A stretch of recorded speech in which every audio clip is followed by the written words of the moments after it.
Baghdad में एक बुजुर्ग थे तो दर्जियों का काम करते थे। उस जमाने में ना खोटा सिक्का भी कभी कभी आ जाता था, चलता नहीं था कहीं भी। तो वो बाबा जी की दुकान मशहूर हो गई थी कि वहाँ खोटे सिक्के भी चल जाते, लोग दे आते थे खोटे सिक्के, बहुत सारे लोग दे देते, बाबा जी चुप करके कबूल कर ले, मशहूर हो गया।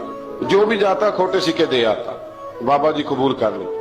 फिर शाम को ना घोड़े पे बैठ के जाते और दरिया में बहा।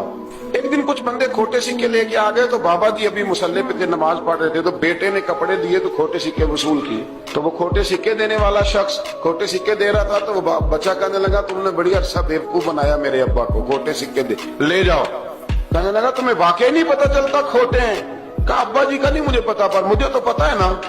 और मेरा अब्बा शाम को खोल कर देखता है तो फिर जो खोटे खोटे होते हैं उन्हें दरिया में बहा के आता है, ले जाओ अपने।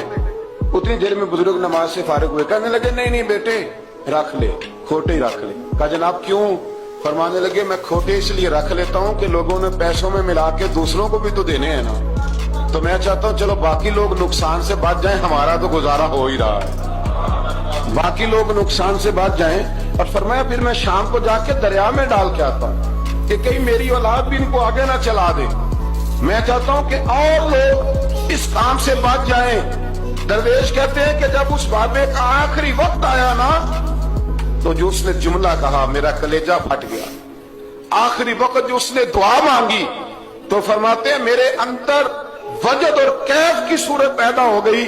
फरमाते हैं उन बुजुर्गों ने अपने आखिरी वक्त दुआ मांगी, ऐ अल्लाह मैंने सारी जिंदगी खोटे सिक्के कबूल किए ताकि तेरे बंदे शर से बच जाएं, तो या अल्लाह तू भी इस खोटे सिक्के को कबूल फरमा।